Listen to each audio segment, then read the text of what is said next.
Welcome back to my channel. If you're a beginner beader and you're confused on what beading patterns to adopt in your design, this tutorial is for you because I have 8 designs here that I'm going to be showing you. I didn't want the video to be long, however, so I broke it into 3 parts. Let's jump straight in. This right here is a tumble hoop and I put a black fabric inside it. First thing I'm going to do is to draw lines. Now, there's no hard and fast rule as to how these lines are going to be, but I'm going to be drawing lines across this particular hoop because for every line, there's a design. When we continue, you'll understand what I'm doing.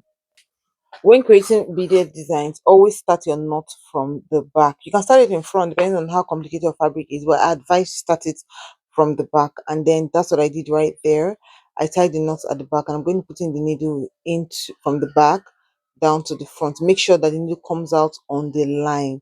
The line we drew is where we're going to put our beading patterns. The first beading pattern we're going to be doing is the running stitch beading pattern. So I just put one crystal bead right there.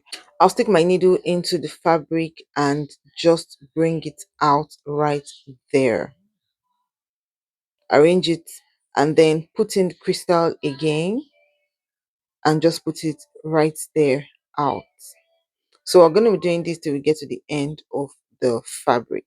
Now you can adopt this design in any pattern that you want till the end. Now this pattern is very similar to what we have on this blue area right here. The same line, and then they were able to arrange the blue beads along the lines. So that's what it can look like when you do it on a dress. If you look closely, you see the lines that were used to create the patterns on the bust area of this dress right here. So imagine that the lines were created and then this pattern was put on top of it. Now I'm done. Let's jump straight to the next. For this next design, we'll still use crystal beads, but this time we're going to lie it flat instead of sideways like this one. And the design is slightly different. So for the measurement here, we're going to be measuring 1 inch across the line. So we're going to be marking 1 inch from the beginning of the line to the end of the line. Now I'll do exactly the same design, but this time around, I'm going to be making the beads stand flat. Right, so what I did was I put the crystal bead and I pick the sand bead and I put it on top. So I'll just drop that, put the bead into the crystal, bring out the needle at that line. Can you see it? So let's do it again. So I'm going to pick one crystal, one sand bead, and then I'll stick the sand bead down. I'll put the needle into the crystal and bring it out exactly at the point where that 1 inch mark was made. So this is what we're going to be doing till we get to the end of this line right here. It's one crystal, one sand, put it into the crystal, bring it out on the line. We're going to do this till we get to the end of this particular design. Sometimes it's difficult to imagine what it can look like. Let me show you one dress. Now this white dress right here, if you look at the pearls, you see that the pearls are standing. So this can be how it could have been fixed. So if you look at the arrangement, taking an example from that line that looks black, you see that it had an arrangement like the straight line that we did. And then where the beads were placed is where you have the 1 inch mark that I created. I hope you can imagine it. Let's jump to the next. For this particular design, we're going to be creating a straight line that does not even have any space in between at all. I put 4 crystal beads into the needle and stuck it down in front.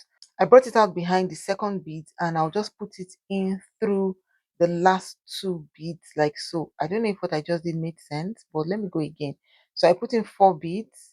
Make sure I put the needle in front of the bead so that it lies straight and flat. So from the back, I'll bring in the needle and bring it out in middle of the 4. So I'll then put in the needle through the last 2 beads and then feed the same needle with another 4 beads. So I'm going to be doing that till we get to the end. Now this particular beading pattern can be used for closed beading, like you want to bead an area and you don't want any space. This pattern is a pattern to adopt. Let me show you a dress. I don't know if you've seen this particular tutorial on my channel before, but this was the bead I used for this tutorial and this was the pattern I used in covering the bust area of this particular dress. You can check out the tutorial. This red dress as well was also the same pattern I used. I also have the tutorial, check it out. I didn't want the tutorial to be too long, that's why I left just those 3 patterns, but this is all the pattern I created in this tutorial. So check the description for the part 2 to see how I created the remaining beading pattern. Thank you so much for watching my video. I'll see you in my next one. Bye.